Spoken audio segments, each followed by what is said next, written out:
Dear Esther, the gulls do not land here anymore. I've noticed that this year they seem to shun the place. Maybe it's the depletion of the fishing stock driving them away. Perhaps it's me.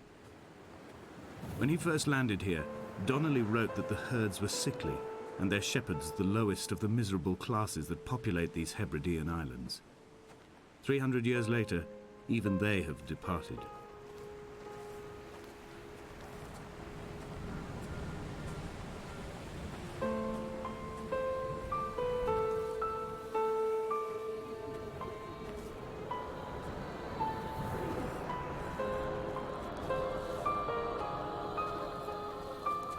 Donnelly reported the legend of the hermit, a holy man who sought solitude in its most pure form.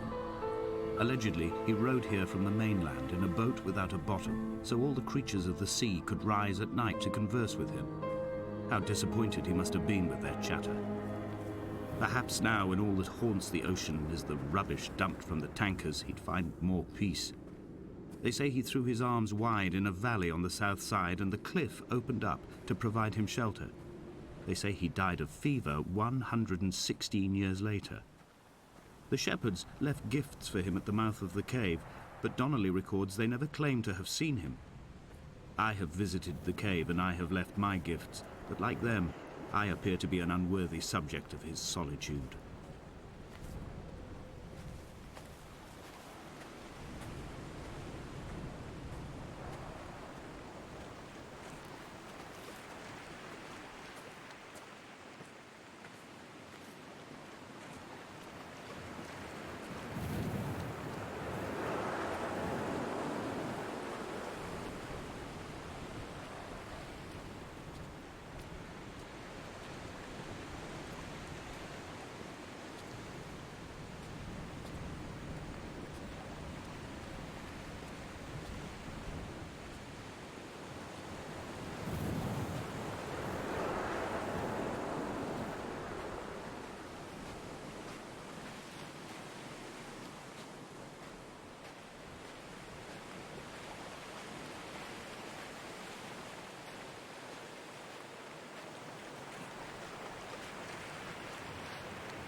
At night, you can see the lights sometimes from a passing tanker or trawler.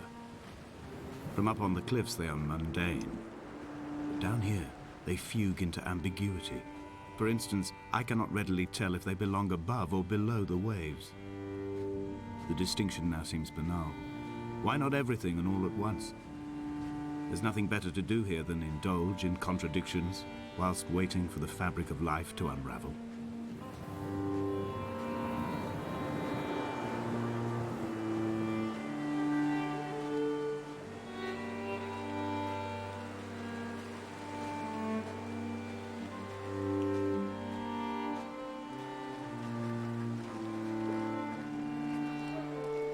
I have found the ship's manifest, crumpled and waterlogged under a stash of paint cans. It tells me that along with this present cargo, there was a large quantity of antacid yogurt bound for the European market. It must have washed out to sea. God knows there are no longer gulls or goats here to eat it.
The mount is clearly the focal point of this landscape. It almost appears so well placed as to be artificial. I find myself easily slipping into the delusional state of ascribing purpose, deliberate motive to everything here. Was this island formed during the moment of impact? When we were torn loose from our moorings and the seatbelts cut motorway lanes into our chests and shoulders, did it first break surface then?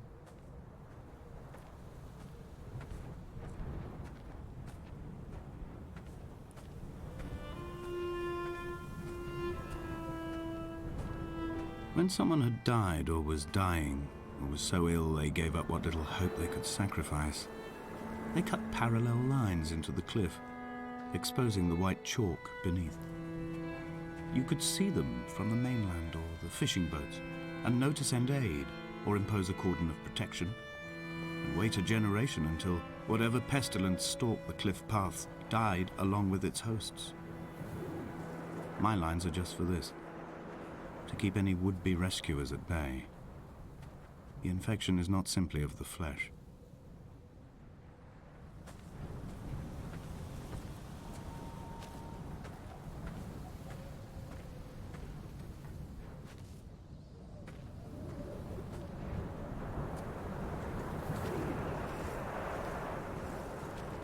I quote directly, a motley lot with little to recommend them. I have now spent 3 days in their company. That is, I fear, enough for any man not born amongst them. Despite their tedious inclination to quote scripture, they seem to me the most godforsaken of all the inhabitants of the Outer Isles. Indeed, in this case, the very gravity of that term, forsaken by God, seems to find its very apex. It appears to me that Donnelly, too, found those who wander this shoreline to be adrift from any chance of redemption. Did he include himself in that, I wonder?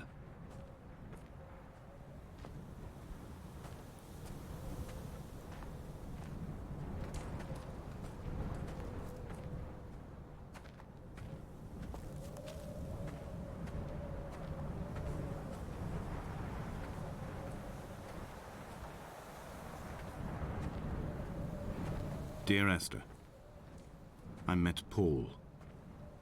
I made my own little pilgrimage. My Damascus, a small semi-detached on the outskirts of Wolverhampton. We drank coffee in his kitchen and tried to connect to one another.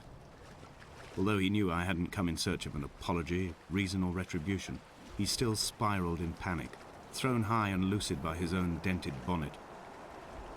Responsibility had made him old.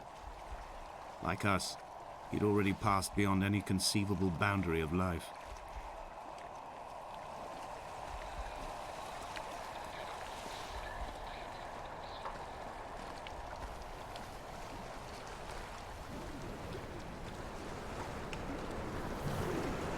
This hermit, this seer, this distant historian of bones and old bread, where did he vanish to?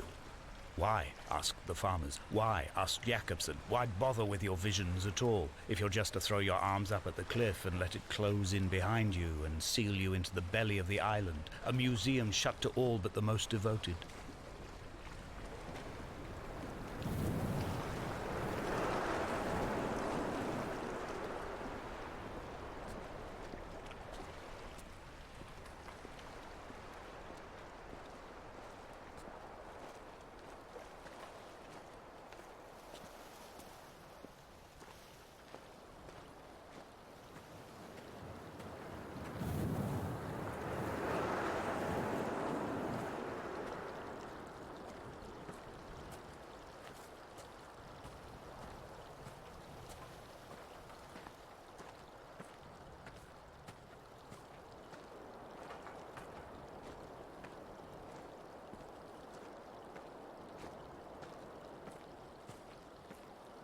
I dreamt I stood in the center of the sun, and the solar radiation cooked my heart from the inside. My teeth will curl, and my fingernails fall off into my pockets like loose change. If I could stomach, I'd eat, but all I seem capable of is salt water. Were the livestock still here, I could turn feral and gorge. I'm as emaciated as a body on a slab, opened up for a premature source of death. I've rowed to this island in a heart without a bottom, all the bacteria of my gut rising up to sing to me.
Dear Esther, I have now driven the stretch of the M5 between Exeter and Bristol over 21 times. But although I have all the reports and all the witnesses, and have cross-referenced them within a millimetre using my Ordnance Survey maps, I simply cannot find the location. You'd think there would be marks to serve as some evidence. It's somewhere between the turn-off for Sanford and the welcome brake services, but although I can always see it in my rear-view mirror, I have as yet been unable to pull ashore.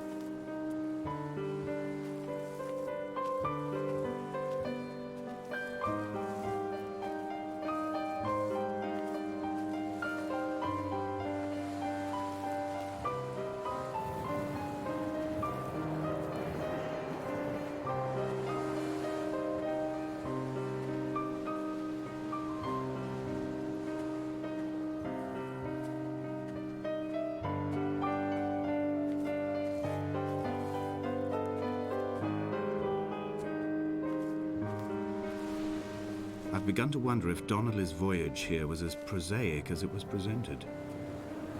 How disappointed not to have found the bones of the holy man. No wonder he hated the inhabitants so. To him they must have seemed like barnacles mindlessly clinging to a mercy seat. Why cling so hard to the rock? Because it is the only thing that stops us from sliding into the ocean, into oblivion.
There must be a hole in the bottom of the boat.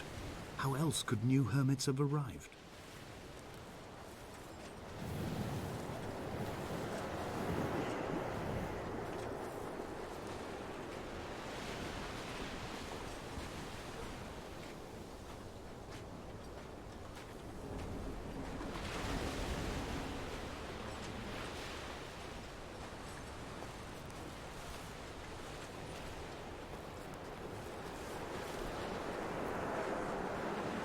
I had kidney stones and you visited me in the hospital. After the operation, when I was still half submerged in anesthetic, your outline and your speech both blurred. Now my stones have grown into an island and made their escape, and you have been rendered opaque by the car of a drunk.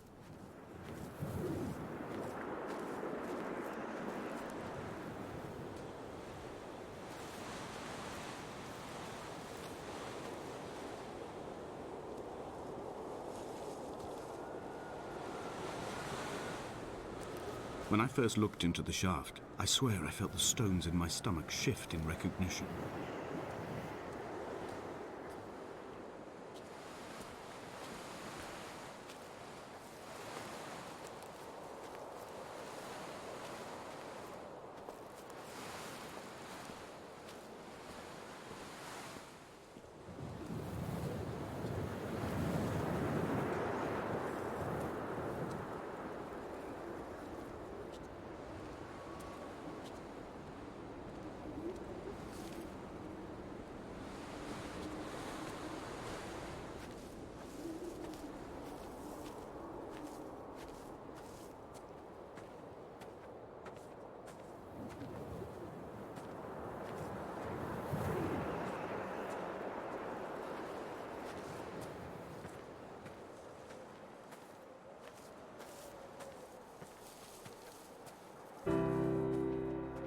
begun to climb, away from the sea and towards the centre. It is a straight line to the summit, where the evening begins to coil around the aerial and squeeze the signals into early silence. The bothy squats against the mount to avoid the gaze of the aerial. I too will creep under the island like an animal and approach it from the northern shore.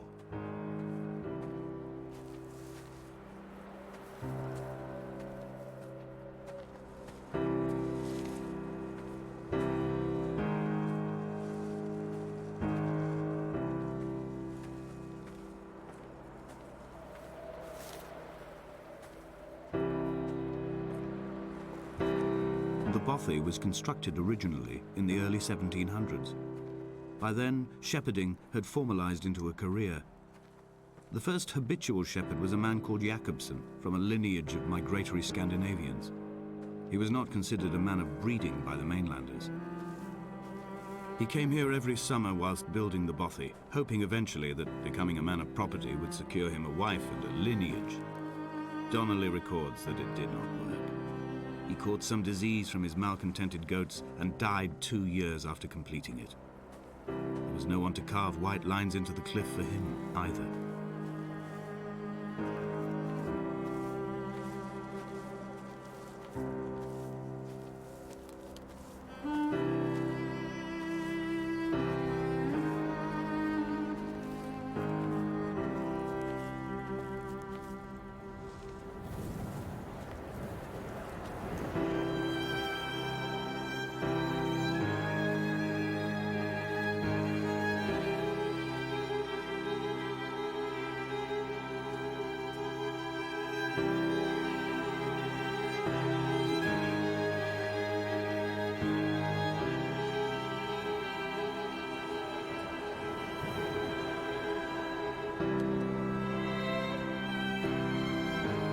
Is Landfill. These false dawns waking into the still never light. I sweat for you in the small hours and wrap my blankets into a mass. I have always heard the waves break on these lost shores, always the gulls forgotten. I can lift this bottle to my ear, and all there ever is for me is this Hebridean music.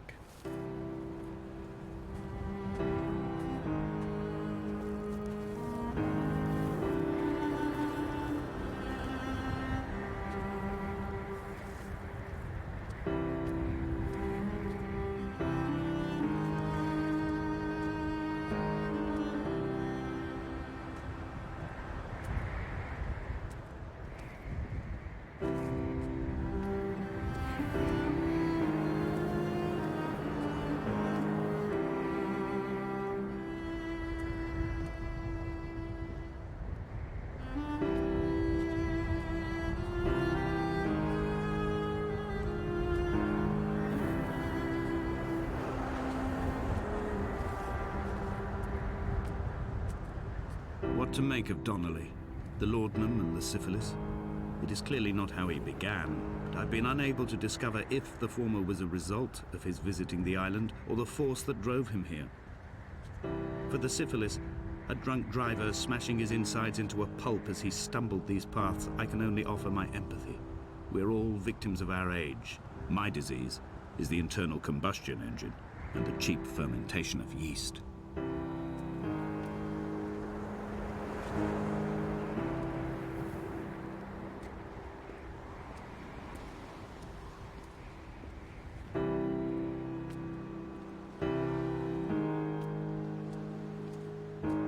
They found Jakobsen in early spring. The thaw had only just come. Even though he'd been dead nearly 7 months, his body had been frozen right down to the nerves and had not even begun to decompose. He'd struggled halfway down the cliff path, perhaps looking for some lost goat, or perhaps in a delirium, and expired, curled into a claw right under the winter moon. Even the animals shunned his corpse. The mainlanders thought to bring it home unlucky. Donnelly claims they dragged it to the caves to thaw out and rot, but he is proving an unreliable witness.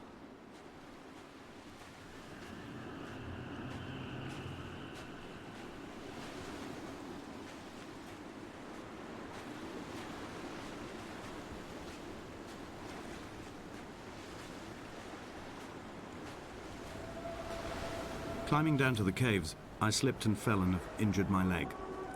I think the femur is broken. It is clearly infected. The skin has turned a bright, tight pink, and the pain is crashing in on waves, winter tides against my shoreline, drowning out the ache of my stones. I struggled back to the bothy to rest, but it has become clear that there is only one way this is likely to end. The medical supplies I looted from the trawler have suddenly found their purpose. They will keep me lucid for my final ascent.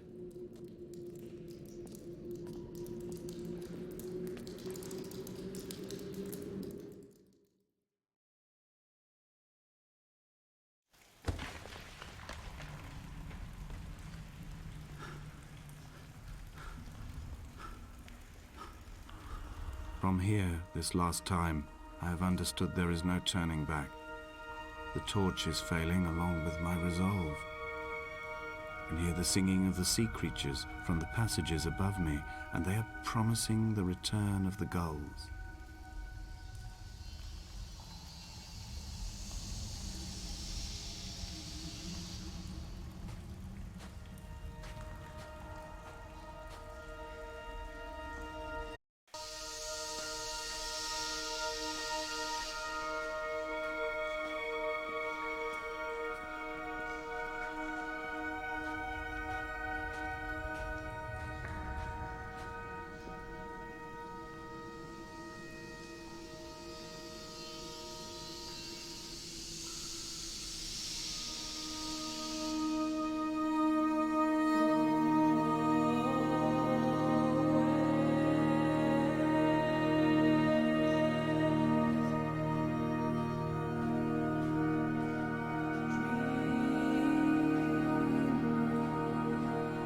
There is no other direction, no other exit from this motorway. Speeding past this junction, I saw you waiting at the roadside, a one last drink in your trembled hands.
I am traveling through my own body, following the line of infection from the shattered femur towards the heart. I swallow fistfuls of painkillers to stay lucid. In my delirium, I see the twin lights of the moon and the Ariel shining to me through the rocks.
This is a drowned man's face, reflected in the moonlit waters. It can only be a dead shepherd who has come to drunk drive you home.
I sat here and watched two jets carve parallel white lines into the sky.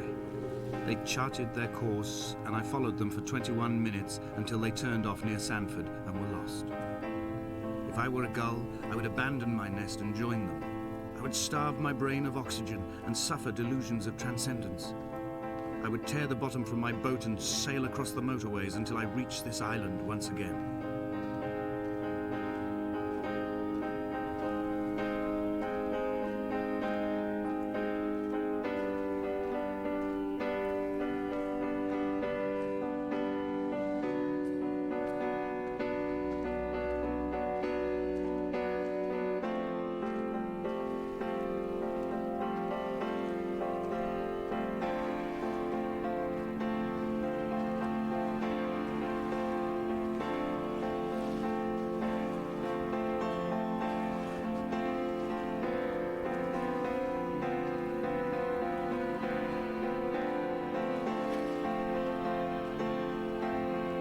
We shall begin to assemble our own version of the North Shore.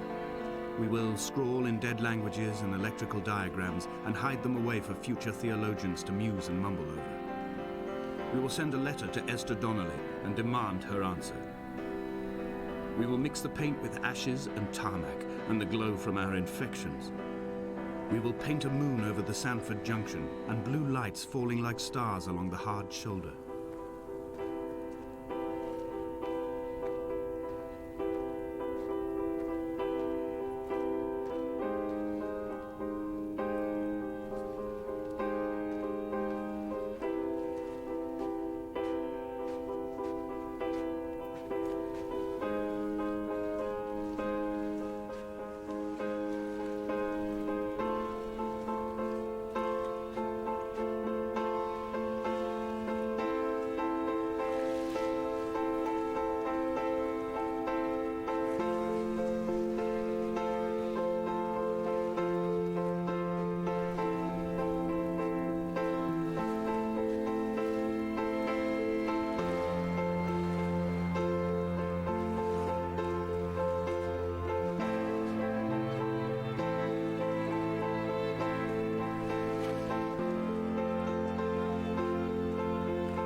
Hall by the roadside, by the exit for Damascus, all ticking and cooled, all feathers and remorse, all of these signals routed like traffic through the circuit diagrams of our guts, those badly ridden boats torn bottomless in the swells, washing us forever ashore.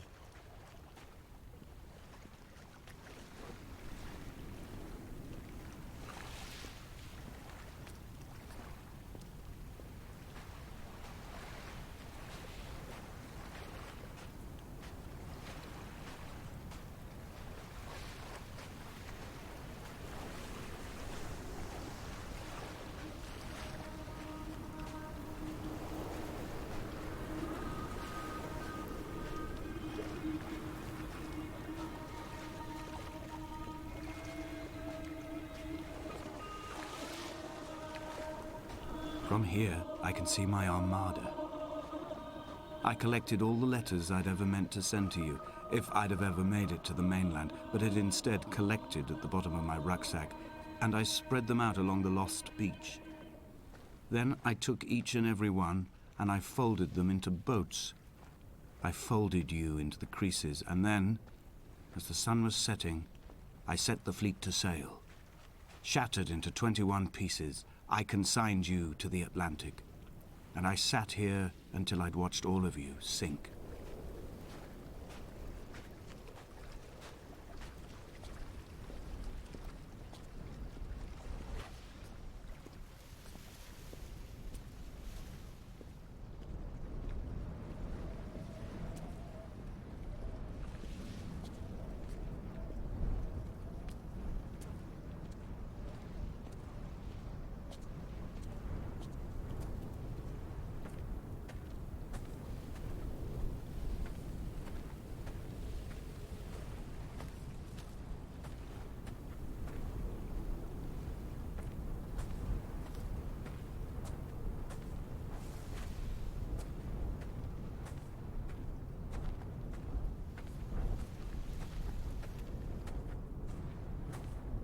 When Paul keeled over dead on the road to Damascus, they resuscitated him by hitting him in the chest with stones gathered by the roadside. He was lifeless for 21 minutes, certainly long enough for the oxygen levels in his brain to have decreased and caused hallucinations and delusions of transcendence. I'm running out of painkillers, and the moon has become almost unbearably bright.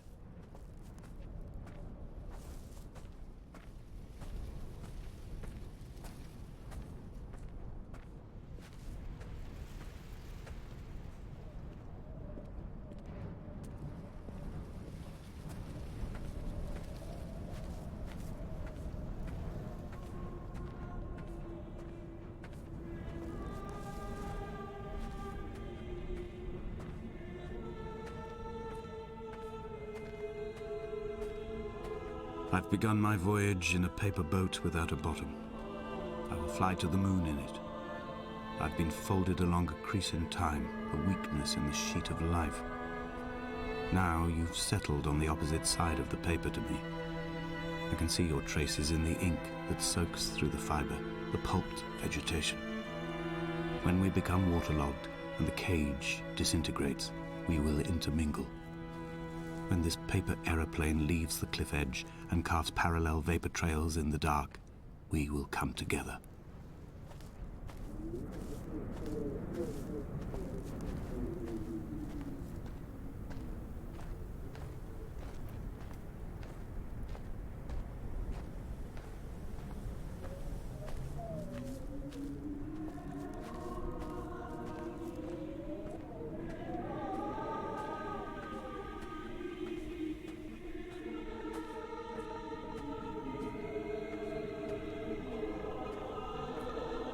If only Donnelly had experienced this, he would have realized he was his own shoreline, as am I.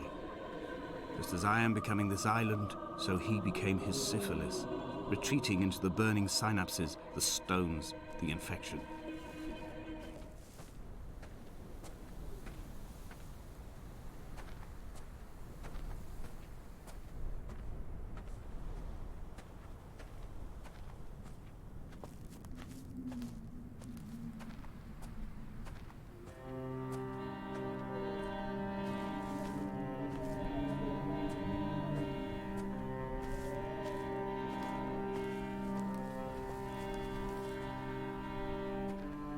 The stones in my stomach will weigh me down and ensure my descent is true and straight.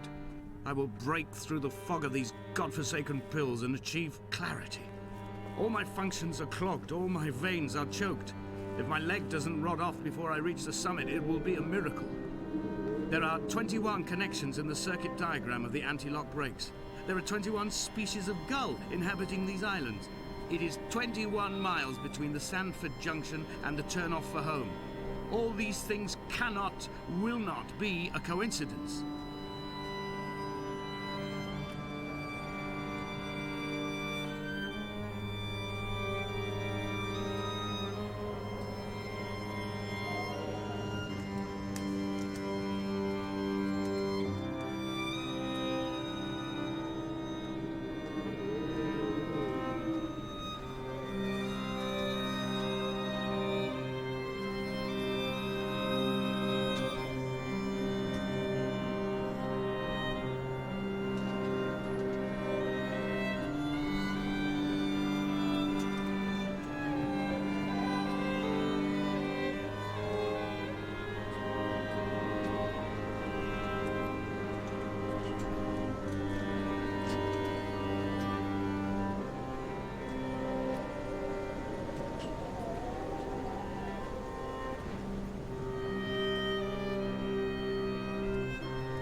I have dredged these waters for the bones of the hermit, for the traces of Donnelly, for any sign of Jakobsen's flock, for the empty bottle that would incriminate him.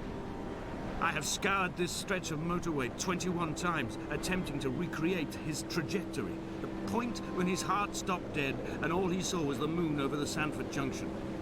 He was not drunk, Esther. He was not drunk at all, and it was not his fault. It was the converging lines that doomed him. This is not a recorded natural condition. The gulls do not fly so low over the motorway and cause him to swerve. The paint scored away from his car in lines like an infection, making directly for the heart.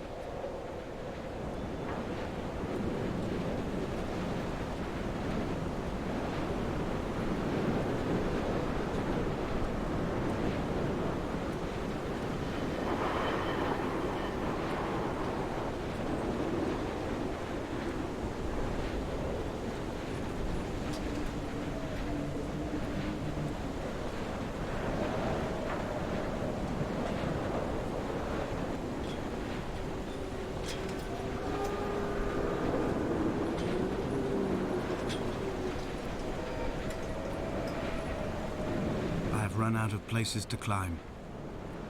I will abandon this body and take to the air. Dear Esther, I have burned the cliffs of Damascus. I have drunk deep of it. My heart is my leg and a black line etched on the paper all along this boat without a bottom. You are all the world like a nest to me.